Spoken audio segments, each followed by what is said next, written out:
اندر یا پانی کے اندر کی کسی چیز کا بت مت بنانا، ان کے آگے سر جھکانا اور ان کی پرستش کرنا منع ہے۔ پہاڑ کے سب سے اوپر یہ گرجا گھر جسٹینین بادشاہ کا بنایا ہوا ہے۔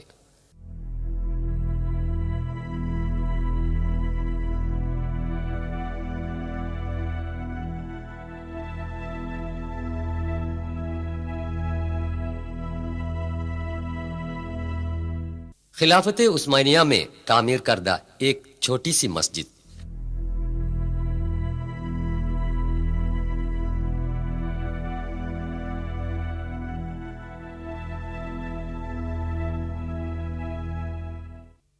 جب تک حضرت موسیٰ علیہ السلام سینا پہاڑ سے واپس نہ آئے تب تک بنی اسرائیل میں سے ایک گروہ سامری نام سے مشہور ایک سونار کے بنائے گئے سونے کے بچڑے کی پوجا کر کے خدا تعالی کی ناراضگی کا شکار بن چکا تھا۔ یہ بھی اس وادی راہا کے دوران قیام میں ہے۔ سوئس کنال یونیورسٹی ریسرچ سینٹر کے محقق جناب کمال عودہ یہی بیان کرتے ہوئے، هم يقال أن هناك تجمع بني إسرائيل في هذه المنطقة وانتظروا سيدنا موسى حينما ذهب إلى ميقات ربه، والعجل الذي عبده بني إسرائيل مطبوع على الصخر بمواجهة وادي الراحة، مطبوع على الجبل في مواجهة وادي الراحة۔ آج کل یہ علاقہ سینٹ کیدرین گاؤں میں شامل ہے۔ یہ مصر کے پایہ تخت قاہرہ سے تقریباً 500 کلومیٹر دوری پر واقع ہے۔ بعد میں حضرت ہارون علیہ السلام انتقال فرما گئے، جن کو خدا تعالی نے موسیٰ علیہ السلام کے مددگار کے طور پر بھیجا تھا۔ جب اس وادی کی طرف جاتے ہیں تو کوہ کے اوپر جو عمارت دکھائی پڑتی ہے وہ حضرت ہارون علیہ السلام کے قبرستان پر عیسائیوں کی بنائی ہوئی ہے۔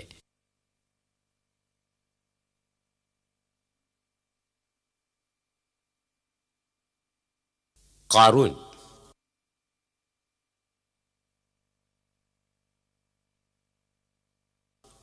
موسیٰ علیہ السلام کے زمانے میں یعنی 13ویں صدی میں نسل بنی اسرائیل کے ایک دولت مند آدمی گزرے تھے، قارون۔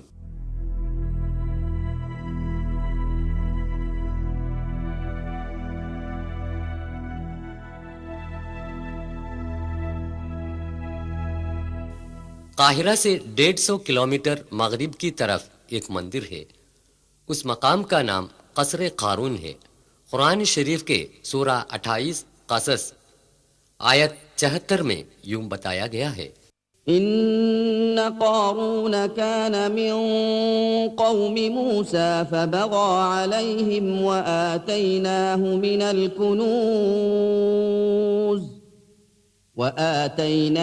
من الكنوز ما إن مفاتحه لتنوء بالعصبة أولي القوة إذ قال له قومه لا تفرح۔ یہ قارون کا کنواں ہے۔ بحیرۃ القارون یعنی قارون کے جھیل کے نام سے آج بھی جانے جاتے ہیں۔ اس جھیل کے ماہی گیری اور آس پاس کی کھیتی باڑی سے قارون کروڑ پتی بن گیا اور ساتھ ہی ساتھ مغرور بھی۔ وہ اپنی اس دولت کو اپنے علم اور محنت کا پھل سمجھا۔ اس نے مغرور ہو کر یہ اعلان کیا کہ میں نے جو دولت کمایا ہے اپنے علم اور طاقت سے کمایا ہے، جسے خدا کا کوئی واسطہ نہیں ہے۔ اس نے روز قیامت سے بھی انکار کر دیا۔ اس کے علاوہ وہ غنڈہ گردی پر تلے رہے اور موسیٰ علیہ السلام پر کئی الزامات بھی لگائے۔ اپنی شان و شوکت دکھانے کے لیے ایک جلوس بھی نکالا۔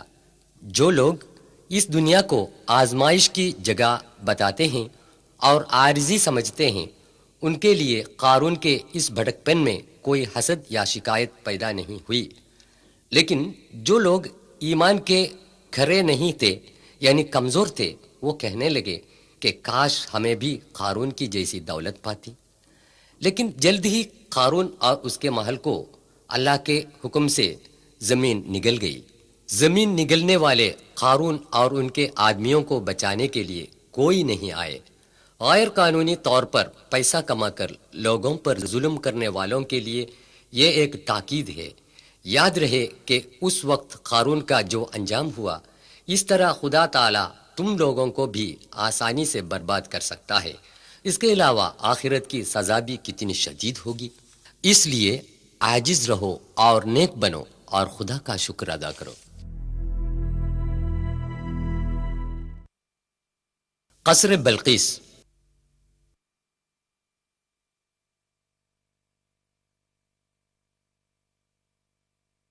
فلسطین میں داؤد علیہ السلام کا صاحبزادہ پیغمبر سلیمان علیہ السلام باپ کے بعد بادشاہ بن گئے۔ ان کی کئی معجزات میں پرندوں اور جانداروں کی زبان سمجھنے اور ان سے بات کرنے کی صلاحیت بھی تھی۔ یمن کے مغرب کے قریب رہنے والے قبیلہ سبا اپنی ملکہ بلقیس کی قیادت میں سورج کی پوجا کرتے ہیں۔ ایک پرندے نے یہ دیکھا۔ ایک دن اس نے سلیمان علیہ السلام کو یہ بات سنائی۔ یہ بلقیس کے مندر کا کھنڈر ہے جہاں سورج کی پوجا ہوتی تھی۔ بلقیس سلطنت بنی طبع کی ملکہ تھی۔ حضرت سلیمان علیہ السلام نے ان کے نام پر ایک خط لکھا جو خدا کے نام سے شروع کرتا ہے، جس میں لکھا ہے کہ مخلوق کی پرستش چھوڑ دو، اس خدا کی عبادت کرو جو اس کائنات کا خالق اور پروردگار ہے۔ انہوں نے یہ بھی لکھا کہ خدا کا حکم مان کر سچے مومن بن جائے۔ خود ہی نے یہ خط یمن میں پہنچا دیا، جس نے حضرت سلیمان علیہ السلام کو ملکہ بلقیس کی خبر دی تھی۔ رانی سبا یعنی کہ ملکہ بلقیس کے محل کے کھنڈر یمن کے سبا میں آج بھی آپ دیکھ سکتے ہیں، جو مخلوق کی پرستش اور خرافات کی ظلمت سے صرف خدائے واحد کی عبادت کرنے کے لیے سچائی کے راستے میں آئی تھی۔ ملکہ بلقیس یمن سے 2200 کلومیٹر دور جروشلم میں حضرت سلیمان علیہ السلام کے پاس آئی۔ اس سے پہلے تخت ملکہ بلقیس معجزہ کے ذریعے حضرت سلیمان علیہ السلام نے جروشلم میں پہنچا دیا تھا۔ جروشلم میں پہنچ کر ملکہ نے اعلان کیا۔ سورہ 27 النمل آیا 44۔ قالت رب إني ظلمت نفسي وأسلمت مع سليمان لله رب العالمين۔ اے میرے پروردگار، میں نے اپنے نفس پر ظلم کیا اور میں سلیمان علیہ السلام کے ساتھ اللہ رب العالمین کی فرما بردار ہوں۔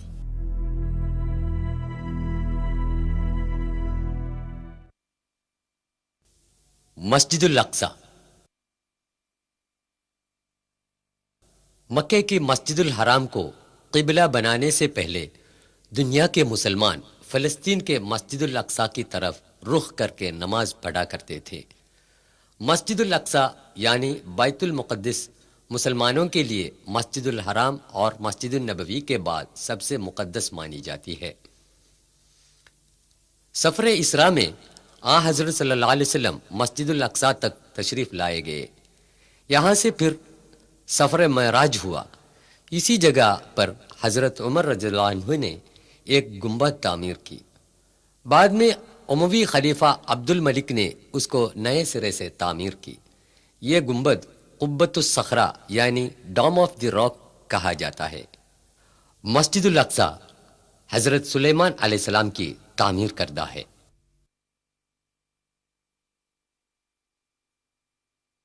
یونس علیہ السلام۔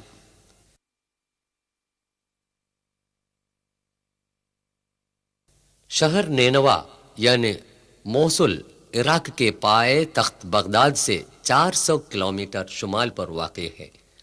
یہ دریائے فرات کے کنارے ہے، جہاں کے پیغمبر تھے حضرت یونس علیہ السلام۔ ان کی تبلیغ و تعلیم کو قوم نے جب نظر انداز کر دیا تو یونس علیہ السلام ان سے ناراض ہو کر ہجرت کر گئے۔ وہ ایک جہاز پر سوار ہوئے۔ جہاز خطرے میں پڑا۔ جہاز سے بوجھ کم کرنے کے لیے چند آدمیوں کو سمندر میں پھینکنے کا فیصلہ کیا۔ قرار نکالا گیا اور یونس علیہ السلام سمندر میں پھینک دیا گیا۔ سمندر میں حضرت یونس علیہ السلام کو ایک بہت بڑی مچھلی نگل لیا۔ خدا کی اجازت کے بغیر وطن چھوڑا اور مچھلی کے پیٹ میں آئے۔ حضرت یونس علیہ السلام نے اپنے کیے پر پچھتائے. انہوں نے اپنے رب سے رہائی کی دعا مانگی. مچھلی نے ان کو ساحل پر اگل دیا. وہ پھر اپنی قوم میں آئے. خدا کا پیغام ماننے والے لوگ حضرت یونس علیہ السلام پر ایمان لائے. ان کی قوم نافرمان بردار اور مغرور تھی اور خدا نے سزا کی تاکید بھی دی تھی. لیکن جب اس قوم نے اپنی غلطی پر پچھتایا اور توبہ کیا تو سزا سے بچایا اور معاف کر دیا گیا. قرآن شریف کے سورہ 10 آیت 98 میں اس کا ذکر ہے. موصول کی اس مسجد کے قریب یونس علیہ السلام کا مزار واقع ہے.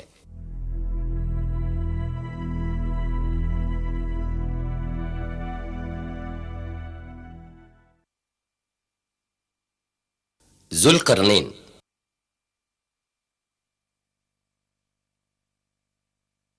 سورہ 18 الکہف آیات 83 سے 99 تک حضرت ذوالقرنین کی تاریخ ہے. یہ ہے یورپی ملک جورجیا کے پایہ تخت شہر تبلیسی. 6 صدی قبل مسیح میں ذوالقرنین کی قوم اس علاقے میں آباد تھی. یاجوج ماجوج کی قوم حضرت نوح علیہ السلام کے صاحبزادہ یافس کی اولاد تھی، جس میں یاجوج قوم تاتاری کے نام اور ماجوج قوم منگولی کے نام سے مشہور ہیں.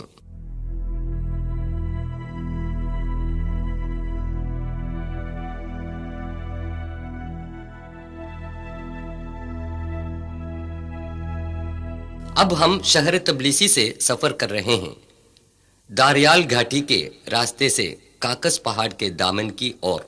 یاجوج ماجوج کے غیر مہذب اور ظالم لوگ داریال گھاٹی کے راستے سے آ کر کاکس کے جنوبی علاقے میں لوٹ مارا کرتے تھے. تبلیسی اسٹیٹ یونیورسٹی میں تاریخ کے پروفیسر ڈاکٹر ڈیڈوی ڈنڈوا فرما رہے ہیں. Yes, there are some passes, but the most important pass was this pass, because most aggressive tribes were living beyond this pass. اکثر لوگوں کا خیال ہے کہ ذوالقرنین ایران کے سائرس بادشاہ تھے.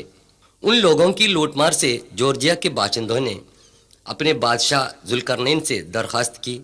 انہوں نے کہا، سورہ 18 الکہف آیت 96، آتوني زبر الحديد حتى إذا ساوى بين الصدفين قال انفخوا حتى إذا جعله نارا قال آتوني حتى إذا جعله نارا قال آتوني أفرغ عليه قطرا.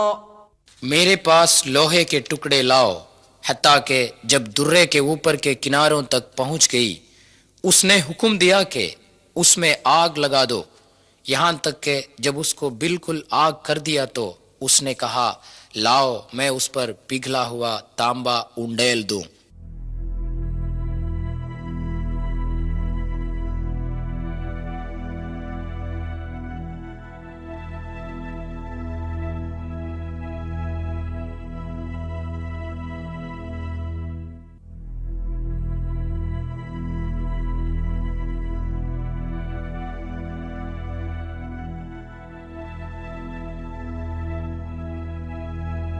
اکثر مفسروں کا بیان ہے ذوالقرنین کی بنائی ہوئی یہ دیوار تبلیسی سے روس کی ریاست اوساتیا تک کے اس راستے میں داریال پہاڑ کی گھاٹی میں واقع تھی. وہ دیوار اتنی مضبوط تھی کہ یاجوج ماجوج کی لوٹ مار سے ذوالقرنین کی قوم بچ گئی. آگے چل کر یہ دیوار پورے طور پر برباد کی گئی. اب اس کا نام و نشان باقی نہیں. فولادی دیوار بنانے کی تکنیکی صلاحیت ذوالقرنین نے اپنی قوم کی بھلائی کے لیے استعمال کی اور خدا نے ان کا نام آسمانی کتاب میں قیامت تک جاودان بنا دیا. سائنس اور ٹیکنالوجی کی تعلیم یافتہ لوگوں کے لیے ذوالقرنین ایک نمونہ ہے. سماج کی ترقی اور بہبودی کے لیے سائنس اور ٹیکنالوجی کا استعمال کریں اور دونوں جہاں میں کامیابی حاصل کریں.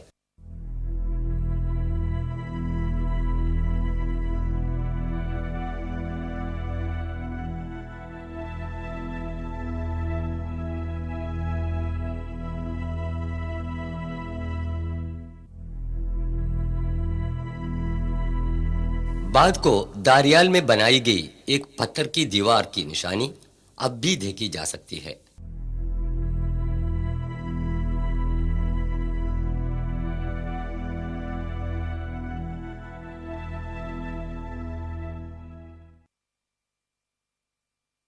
حضرت عیسیٰ علیہ السلام۔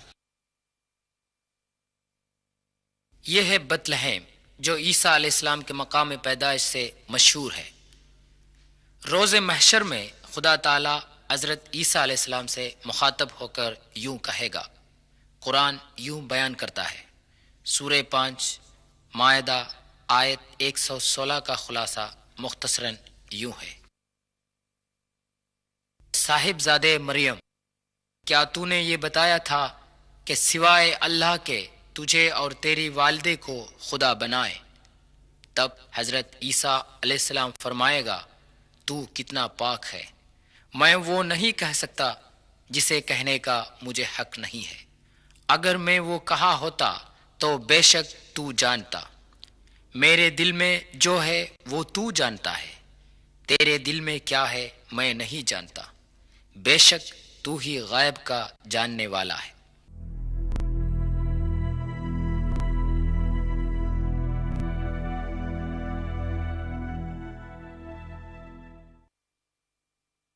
مارب کا بند۔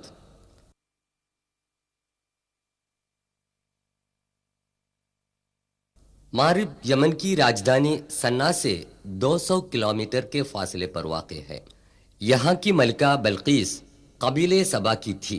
حضرت سلیمان علیہ السلام پر ایمان لائیں اور یروشلم چلی گئی تھیں۔ یہ اس زمانے کے سبا قبیلہ کے مکانات ہیں۔ ان کو خدا تعالیٰ نے بے شمار نعمتیں عطا کی تھیں۔ سورہ 34 سبا آیت 15 میں اس کا بیان ہے۔ عیش و عشرت میں ڈوب کر کفر اور بے وفائی میں رہنے والے قبیلے سبا کے باغات یہاں تھے۔ ان کے باغات کی آبیاری کے لیے جو بند استعمال کیا تھا وہ بند ٹوٹ گیا۔ سیلاب کی تیز رفتاری میں شگفتہ و شاداب باغات کو خدا نے درہم برہم کر دیا۔ سورہ 34 آیت 16 میں بیان کیا ہوا یہ واقعہ 120 میں تھا۔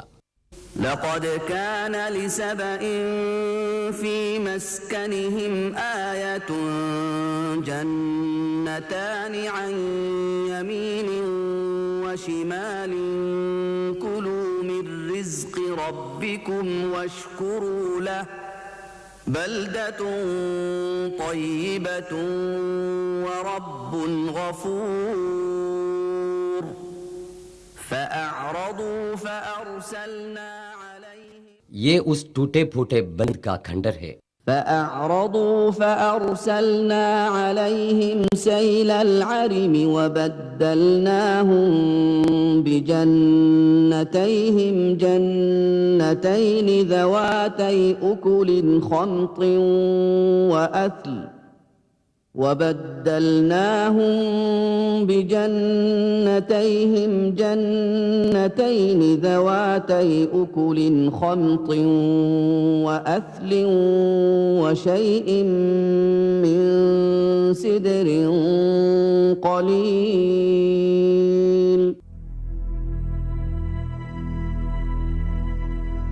تاریخ سے عبرت حاصل کریں اور خدا کی نعمت کا شکر ادا کریں۔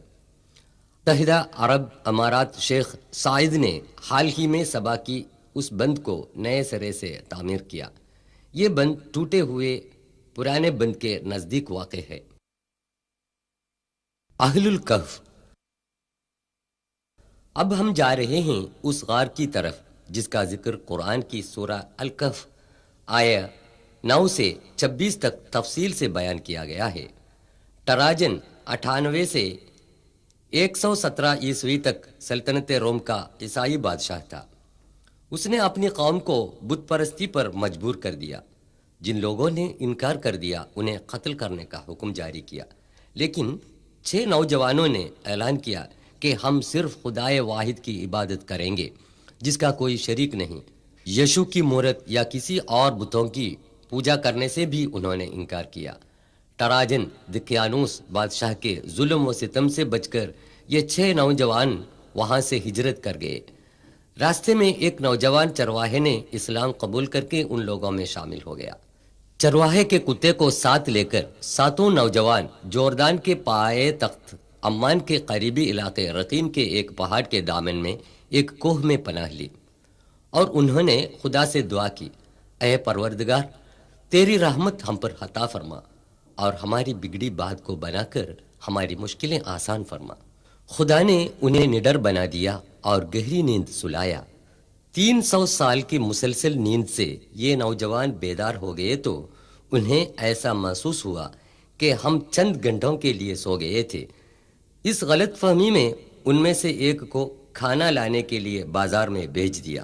وہاں صدیوں پہلے کا سکہ دیکھ کر نوجوان پر شک پیدا ہوا اور اسے والی کے سامنے پیش کیا گیا۔ والی نے سمجھ لیا کہ یہ 7 نوجوان 300 سال پہلے خدائے واحد پر ایمان لا کر اس غار میں پناہ گزین تھے اور اب خدا کے حکم سے بیدار ہو گئے ہیں۔ والی نے اس نوجوان کو شاہنشاہ بیزینٹین تھیوڈیشس ثانی کے سامنے حاضر کیا۔ تھیوڈیشس کا زمانہ حکومت 408 سے 450 عیسوی تک تھا۔ دوسرے نوجوانوں کو دیکھنے کے لیے نوجوان کے ساتھ بادشاہ، والی اور وہاں کے لوگ غار میں آئے اور ان کی بڑی عزت کی۔ اس قدرت الہی پر سب لوگ اچنبھے میں پڑ گئے۔ اس واقعے کے ذریعے خدا یہ دکھا رہا تھا، ہر انسان روز محشر میں پھر سے زندہ کیا جائے گا۔ یہ 7 نوجوان پھر سے غار میں گہری نیند سلائے گئے اور موت کی آغوش میں ہمیشہ کے لیے سو گئے۔ ان کی لاشیں غار میں الگ الگ قبروں میں مدفن تھیں، لیکن بعد میں ایک ہی قبر میں دفن کی گئی۔ آج بھی ان کی ہڈیاں قبر میں محفوظ ہیں۔ غار کا پہرے دار محمد یوسف ابو ارقوب اس کا بیان دے رہا ہے۔ قال قائل منهم كم لبثتم قالوا لبثنا يوما أو بعض يوم قالوا ربكم أعلم بما لبثتم یہ غار کی وہ سوراخ ہے جس کے ذریعے ہوا اور روشنی اندر آتی ہے۔ ونقلبهم ذات اليمين وذات الشمال وكلبهم باسط یہ ان کے کتے کے کھوپڑے اور دھاڑی کی ہڈیاں ہیں۔ لو اطلعت عليهم لوليت منهم فرارا ولملئت غار کے اوپر جو ستون ہیں وہ اہل غار کی عزت میں روم کی قوم کی بنائی گئی مسجد کے کھنڈر ہیں۔ بازو میں نظر آنے والے یہ پتھر خلیفہ بنی امیہ عبد الملک کی بنائی گئی یادگار کے آثار ہیں۔ مشہور محقق رفیق وفا الدیجانی کی رہنمائی میں سب سے آخر میں 1963 عیسوی میں غار کی منہ سے مٹی ہٹا دی گئی۔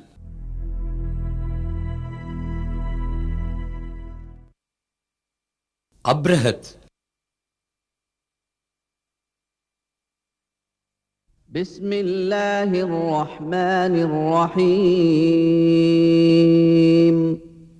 ألم تر كيف فعل ربك بأصحاب الفيل ألم يجعل كيدهم في تضليل وأرسل عليهم طيرا أبابيل ترميهم بحجارة من سجيل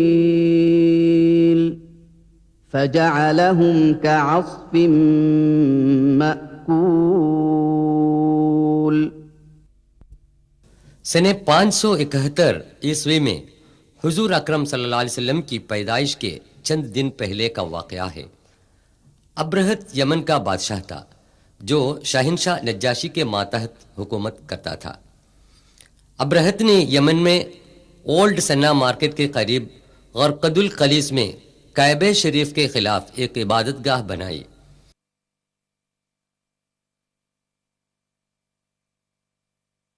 وہ مصنوعی کعبہ اس جگہ پر بنایا گیا تھا۔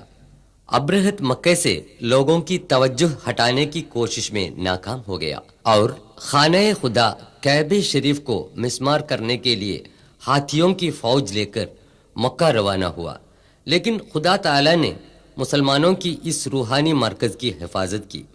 ابرہت کی فوج جب مزدلفہ اور منا کے درمیان وادی محصر میں پہنچ گئی تو اللہ تعالیٰ نے ان کو نیست و نابود کر دیا۔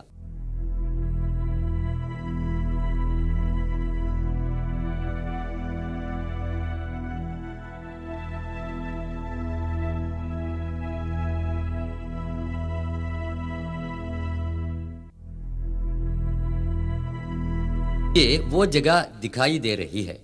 سورہ 105 الفیل میں اس کا بیان ہے۔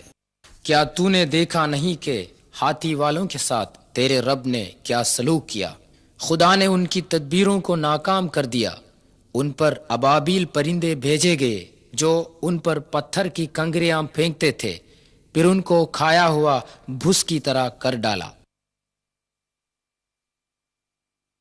سرور عالم حضرت صلی اللہ علیہ وسلم جب 40 برس کے ہو گئے تو مکے سے 3 کلومیٹر دور جبل نور کے غار ہرا میں جا کر اکیلے بیٹھا کرتے تھے۔ آپ بچپن ہی سے ساری برائیوں سے پرہیز رہتے تھے۔ لوگ ان کو الامین کے لقب سے پکارتے تھے۔ اپنی قوم کے برے رسم و رواج پر وہ بے چین رہتے تھے۔ بت پرستی، زناکاری، شراب خوری، لڑکیوں کا زندہ گاڑ دینا، قبیلوں کی باہمی لڑائی وغیرہ سماجی برائیوں سے آپ کا معصوم دل بے قرار رہتا تھا۔ غار ہرا میں آپ بہت دنوں تک خدا کی یاد میں ماہور رہتے تھے۔ جبل نور کے اس غیر آباد علاقے میں ساری سہولتوں کو چھوڑ کر اندھیری رات گزارتے تھے۔ ایک دن حضرت محمد صلی اللہ علیہ وسلم غار ہرا میں بیٹھے ہوئے تھے۔ اس وقت خالق کائنات خدا تعالیٰ کے حکم کے مطابق آسمان سے جبریل علیہ السلام اتر آئے اور حضرت صلی اللہ علیہ وسلم سے کہا، پڑھ۔ خوف زدہ ہو کر رسول صلی اللہ علیہ وسلم نے فرمایا، مجھے پڑھنا نہیں آتا۔ دوسرا اور تیسرا مرتبہ بھی جبریل علیہ السلام نے وہی دہرایا اور یہ کلام الہی سنایا۔ بسم اللہ الرحمن الرحیم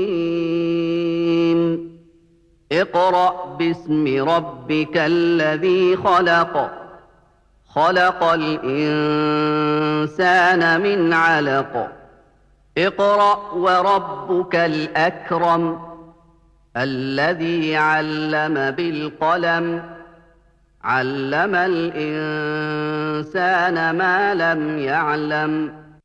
سورہ 96 العلق آیات 1 سے 5 تک میں خدا تعالی فرماتا ہے، پڑھ اپنے رب کے نام سے جس نے سب کچھ بنایا ہے۔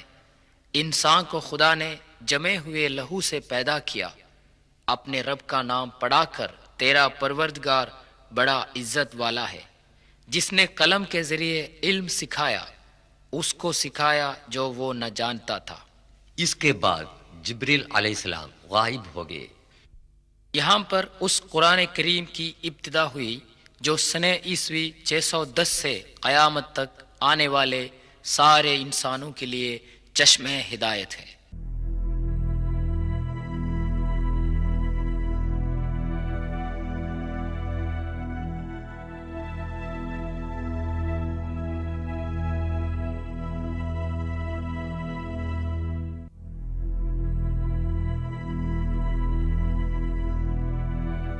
یہ ہے وہ تاریخی مقام غار ہرا جو 14 صدیوں سے قبل کئی تاریخی واقعات کے مشاہد رہا ہے۔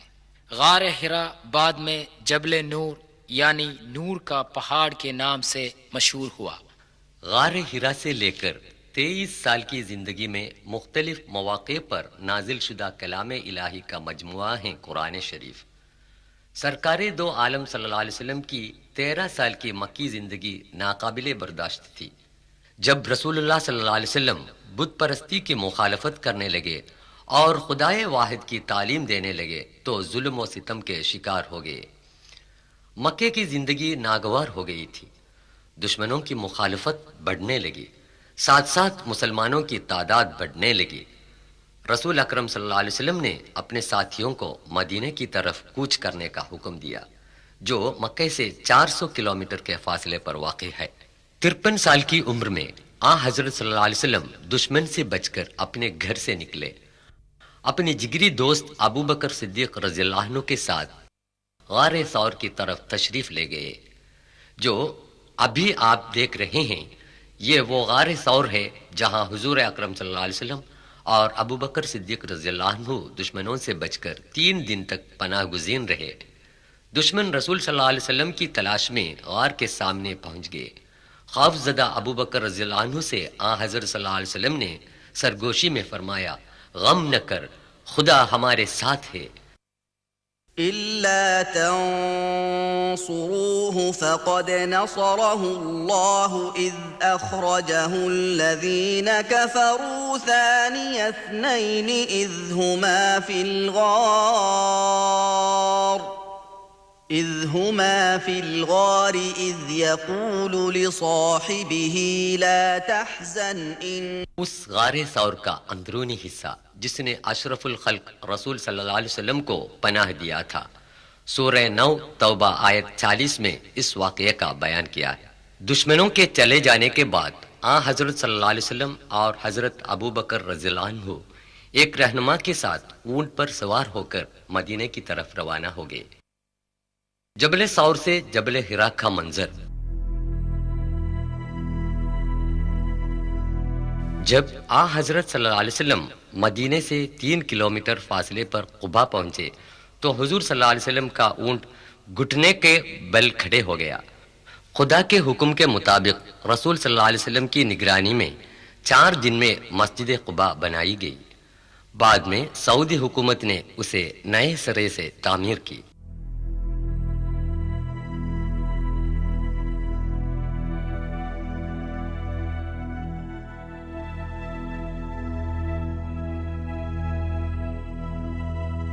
پھر مدینے کے راستے میں وادی سلام پہنچ کر حضرت صلی اللہ علیہ وسلم نے اسی مسجد میں پہلی بار جمعہ کی نماز ادا کی۔ یہ مسجد الجمعہ ہے۔ بعد میں یہ مسجد بھی حکومت نے نئے سرے سے تعمیر کی۔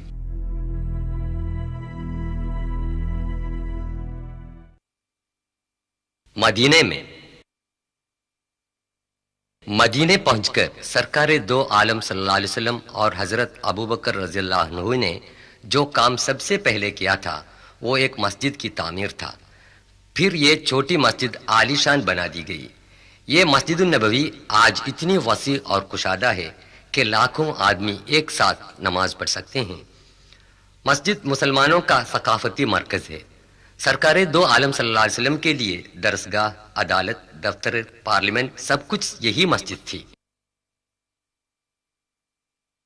غزوہ بدر۔ مکہ میں مشرکوں کے ایذا رسائی سے تنگ آ کر حضور صلی اللہ علیہ وسلم اور ساتھی مدینہ تشریف لائے تھے، لیکن وہاں بھی وہ چین و قرار کی زندگی سے محروم کیے گئے۔ قریش کے سردار ابو سفیان نے مسلمانوں کو جڑ سے اکاڑنے کا فیصلہ کیا اور اس کے لیے رقم جمع کرنے لگا۔ سوداگروں کا قافلہ ابو سفیان کی قیادت میں سر و سامان لے کر ریگستان کی اس پہاڑی پار کر کے مکہ کو لوٹا۔ اتنے میں مکے سے قریش کی ایک عظیم فوج ابو جہل کی قیادت میں مدینے کی طرف روانہ ہوئی، جن میں 1000 مسلح سپاہی تھے۔ قریش کی فوج مدینے سے 80 کلومیٹر کے فاصلے پر بدر تک آ گئی۔ یہ خبر پا کر حضور بھی اپنے ساتھیوں کو لے کر مدافعت کے لیے روانہ ہوئے۔ مسلمانوں کی فوج میں صرف 313 جان نثار صحابی تھے، جن کے پاس جنگی اوزار کم تھے، مگر ان کے پاس سب سے بڑا ہتھیار یعنی تقوی اور پکا ایمان موجود تھا۔ اللہ اور اس کے رسول پر پکا یقین رکھتے تھے۔ دونوں فوجوں کے درمیان اسی بدر کے میدان میں کھلم کھلا جنگ ہوئی، جس کی تاریخ میں نظیر نہیں مل سکتی۔ حق اور باطل کی اس لڑائی میں فریق حق کی طرف سے 13 مسلمان شہید ہو گئے، جن کی قبریں اس وسیع میدان میں واقع ہیں۔ قبروں پر عمارتیں بنانا اور اہل قبر سے دعا کرنا اسلام نے منع کیا ہے۔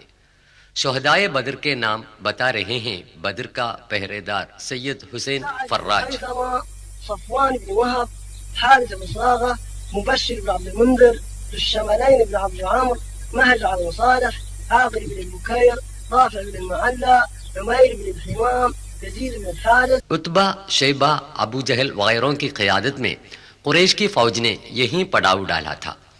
ابو جہل 2 انصاری نوجوانوں کے ہاتھوں قتل کیا گیا تھا۔ بحکم الہی ہزاروں فرشتے بدر کے میدان میں مسلمانوں کے ساتھ جنگ کرتے تھے۔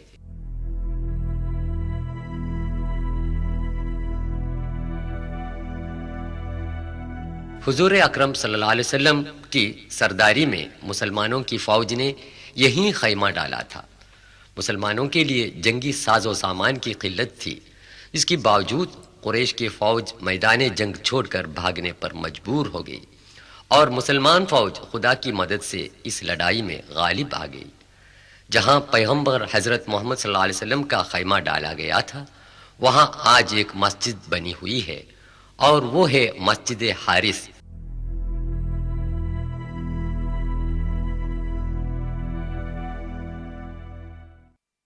غزوہ احد۔ حضرت محمد صلی اللہ علیہ وسلم بڑے کشادہ دل تھے ہی، مگر قریش نے آپ کو چین و قرار سے رہنے نہ دیا۔ بدر کے دوسرے ہی سال میں قریش کے 3000 مسلح سپاہیوں کی فوج مدینہ کی طرف آئی اور مدینہ کے قریب احد کی وادی میں پڑاؤ ڈالا۔ یہ ہے جبل الرمات، جہاں حضور اکرم صلی اللہ علیہ وسلم نے عبداللہ بن جبیر رضی اللہ عنہ کی قیادت میں 50 تیر اندازوں کو پہرے پر کھڑا کر دیا تھا اور حکم دیا، جب تک میری اجازت نہ ملے تب تک ٹیلے سے نیچے نہ اترنا اور دشمنوں کی طرف تیر چلاتے رہنا۔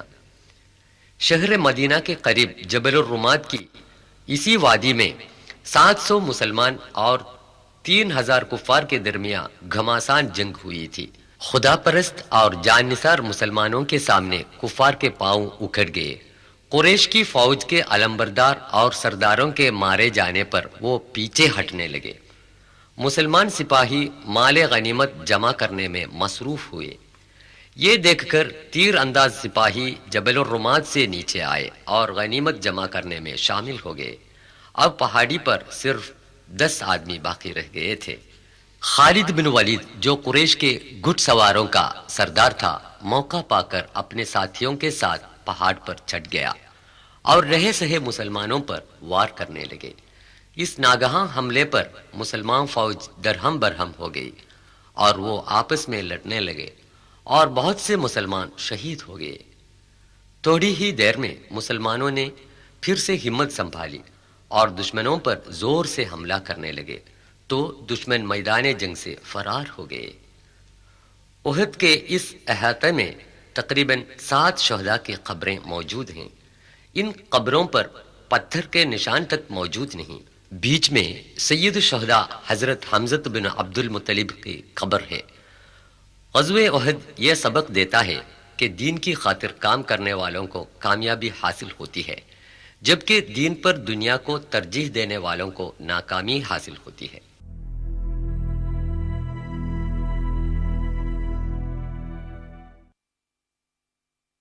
خندق۔ امن کا زمانہ زیادہ طول نہ پکڑا۔ قریش نے دیگر قبائل کو ابھار دیا کہ مدینے کی نئی تحریک کو جڑ سے اکھاڑنے میں سب مل جل کر کوشش کریں۔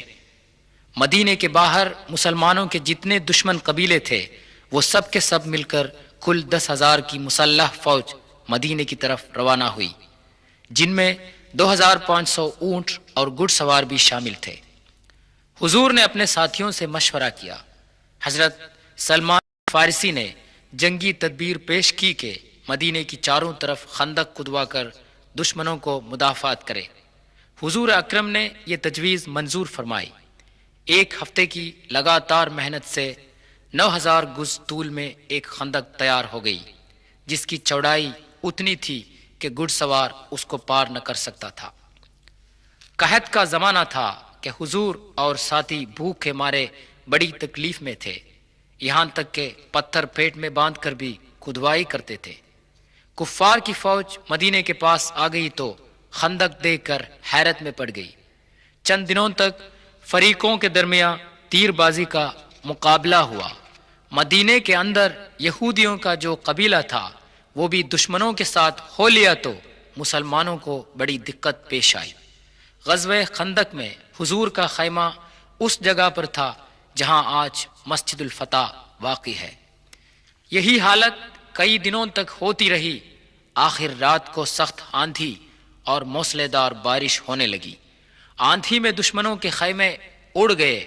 متحدہ فوج نے یہ سمجھ لیا کہ مسلمان سپاہی راتوں رات خندق پار کر کے حملہ کر رہے ہیں۔ وہ ڈر کے مارے خیمے چھوڑ کر بھاگ گئے۔ اللہ تعالی کی حکمت نے مسلمانوں کو بچایا، انہوں نے خدا کا شکر ادا کیا۔ خیبر۔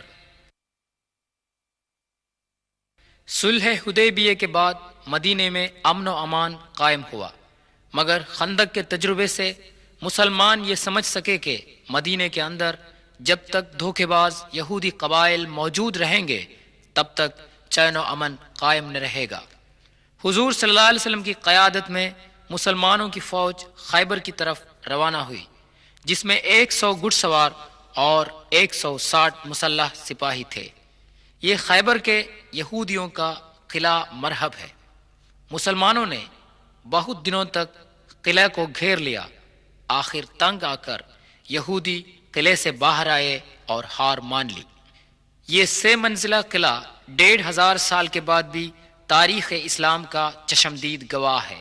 یہ کیچڑ اور گیہوں کے گھاس کی گوندا بنا کر کھجور کی لکڑیوں سے بنایا گیا ہے۔ خیبر کے یہودیوں کے مکانوں کے کھنڈر آج بھی موجود ہیں۔ یہ خیبر کے یہودیوں کی عبادت گاہ ہے۔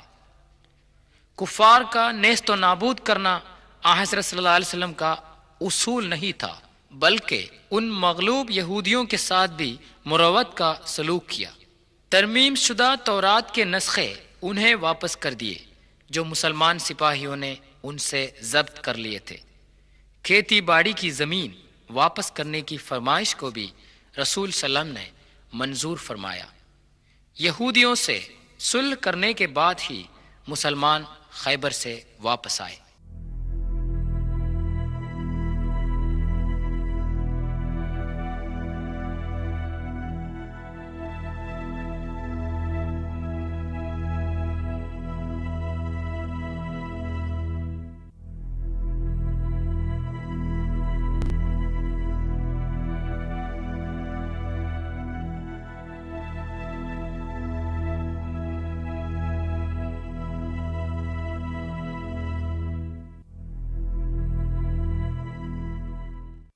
حضرت صلی اللہ علیہ وسلم کے خطوط۔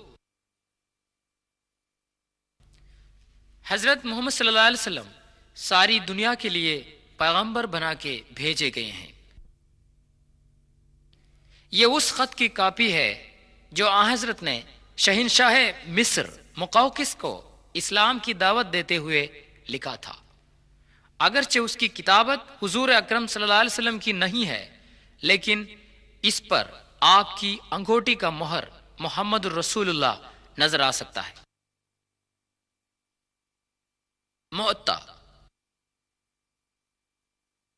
بلاد شام کے شہنشاہ ہرقل کے گورنر کے پاس حضور نے ایک قاصد بھیجا۔ 1000 کلومیٹر گھوڑے پر اکیلے سوار ہو کر تپتے صحراؤں اور وادیوں سے گزر کر حضرت حارث بن عمیر الازدی رضی اللہ عنہ 629 عیسوی میں معطا پہنچے اور گورنر کو حضور کا خط دیا۔ اس نے غصے میں آ کر حضرت کے قاصد کو بے رحمی سے مار ڈالا۔ یہ عام قاعدہ تھا کہ کوئی بھی قاصد قتل نہ کیا جائے۔ حضور کو قاصد کے قتل کی خبر پا کر بہت دکھ ہوا۔ آپ نے اپنے منہ بولے بیٹے زید بن حارث کو 3000 سپاہیوں کے ساتھ معطا بھیجا۔ رخصت کے وقت حضور نے یہ ہدایت دی کہ بوڑھوں، بچوں اور عورتوں کا قتل نہ کریں، عمارتیں تباہ و برباد نہ کریں، پیڑ پودے نہ کاٹیں۔ صحراؤں سے ہوتے ہوئے فوج بڑی مشکل سے معطا پہنچی۔ یہ معطے کا وہ میدان جنگ ہے جہاں 3000 مسلمان سپاہیوں کے مقابلے میں روم کے 2 لاکھ مسلح سپاہیوں نے جنگ کی تھی۔ معطا آج کل جوردان میں ہے۔ یہ پتھر اس تاریخی عمارت کے کھنڈر ہیں جو اموی خلیفہ عبد الملک کے زمانے خلافت میں بنائی گئی تھیں۔ اسلامی جھنڈا لے کر حضرت زید بن حارث رضی اللہ عنہ بڑی مردانگی سے لڑ رہا تھا کہ میدان جنگ میں ٹوٹ پڑا اور شہادت حاصل کی۔ فوراً ہی جعفر بن ابی طالب رضی اللہ عنہ نے جھنڈا سنبھال لیا اور دشمنوں کی طرف آگے بڑھے۔ ہاتھوں کے کٹ جانے کے بعد انہوں نے جھنڈا بغل میں لے لیا، وہ بھی اللہ کو پیارے ہو گئے۔ ان تینوں شہادتوں کی خبر پا کر سرور عالم آن حضرت صلی اللہ علیہ وسلم نے ان کی جنت نصیبی کی خوشخبری سنائی۔ یہ جو نشان اونچا نظر آتا ہے ان اصحاب کی قبریں نہیں ہیں، بلکہ ان کی شہادت کی یادگار نشانی ہے۔ اب حضرت خالد بن ولید رضی اللہ عنہ نے مسلمان فوج کی قیادت لے لی، جو مانے ہوئے بہادر اور جنگجو تھے۔ انہوں نے سپاہیوں کے دستوں کو نئے سر سے ترتیب دی۔ روم کی فوج نے سمجھا کہ مدینے سے نئی فوج مسلمانوں کی مدد کے لیے آ پہنچی ہے، اور وہ ڈر کے مارے فرار ہو گئے۔ پھر ایک بار یہ ثابت ہوا کہ لڑائی جیتنے کا سب سے بڑا پیمانہ ایمان، خود اعتمادی اور یقین کامل ہی ہے، نہ کہ ہتھیار، ساز و سامان اور سپاہیوں کی تعداد۔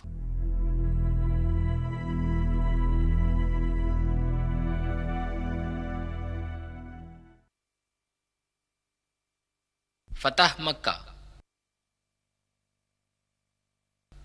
حضرت صلی اللہ علیہ وسلم ہزاروں مسلمانوں کو ساتھ لے کر کسی کو خبر دینے کے بنا ریگستان سے مدینے کی طرف روانہ ہو گئے۔ مکہ کے قریش اور ان کے روسا، جنہوں نے حضرت اور ساتھیوں کو اپنے وطن اور گھر سے باہر نکال دیا، ان پر بے دردانہ ظلم کیا تھا۔ جب مجبوری کی حالت میں حضرت سے مغلوب ہو گئے تو آپ نے ان کو معافی دی، اپنے مذہب اور عقیدے کے مطابق جینے کی انہیں آزادی دی۔ یہ ان واقعات میں سے ایک ہے جن سے یہ غلط ثابت ہوا کہ اسلام کی تبلیغ و اشاعت تلوار کے زور سے ہوئی۔ سورہ 6 ممتحنہ آیت 8 میں خدا تعالی مسلمانوں کو حکم دیتا ہے، ان تمام غیر مسلمانوں سے بھلائی کر اور انصاف کر جنہوں نے تم سے مذہب کے نام پر جنگ کا اعلان نہیں کیا ہے۔ اللہ کے سوا کسی اور کو پکار کے دعا مانگنے والوں کو آپ نہ ڈانٹے۔ عثمان رضی اللہ عنہ کا کنواں۔ مدینے میں پانی کا سخت قحط پڑ گیا۔ روما جو ایک یہودی تھا، محض اسی کے کنویں میں پانی تھا۔ پیغمبر حضرت محمد صلی اللہ علیہ وسلم نے فرمایا، جو کوئی روما کا کنواں خرید کر مسلمانوں کے لیے وقف کر دے گا اس کو جنت نصیب ہوگی۔ یہ سن کر عثمان رضی اللہ عنہ نے 20,000 دینار دے کر کنواں خریدا اور مسلمانوں کے لیے وقف کر دیا۔ یہ مدینے سے 5 کلومیٹر کی دوری پر ہے، جس میں آج بھی کثرت سے پانی ہے۔ حجۃ الوداع۔ پیغمبر حضرت محمد صلی اللہ علیہ وسلم نے تا حیات ایک ہی حج کیا ہے۔ حضور صلی اللہ علیہ وسلم نے حج پر جانے کا اعلان کیا۔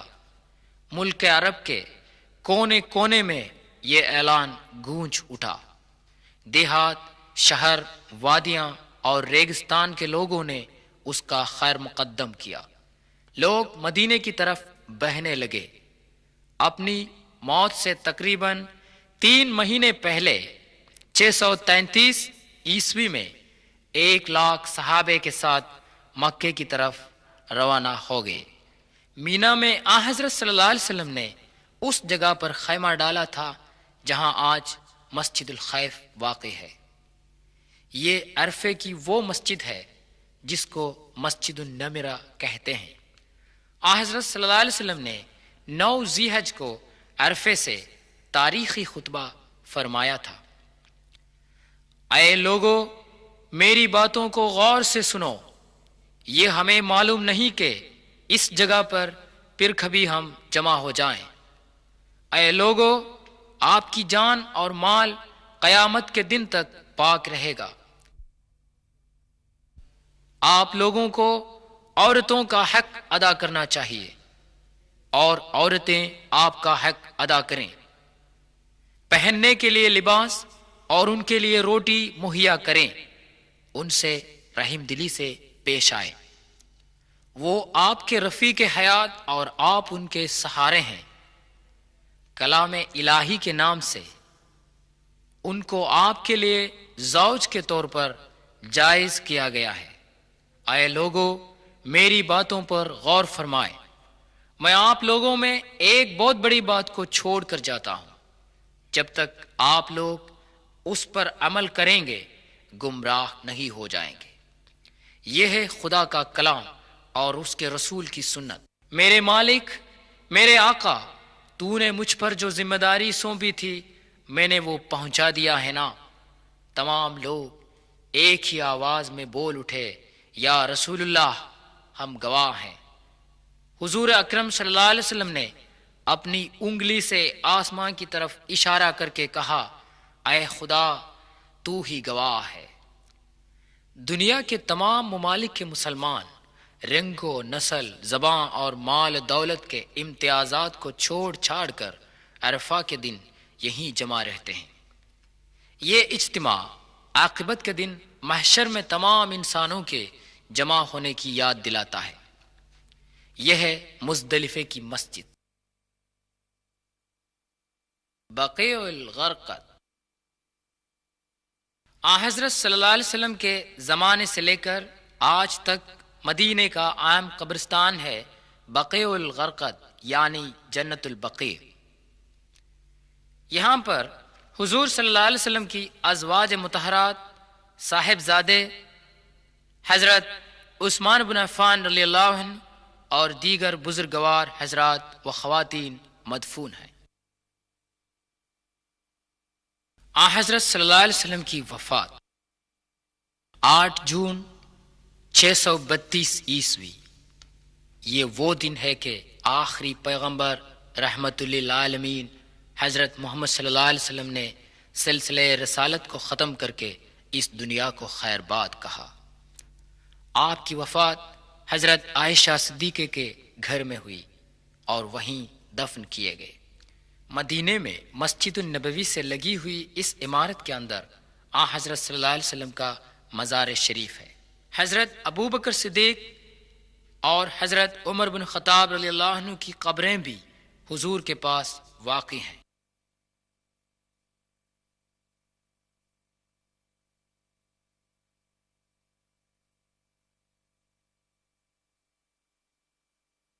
قدیم عرب میں جہاں تہذیب و تمدن کی روشنی کی کرن تک نہیں پہنچی تھی، 570 عیسوی کے 1 اپریل میں عبداللہ اور آمینہ کا صاحبزادہ ہو کر شہر مکے میں محمد کی پیدائش ہوئی۔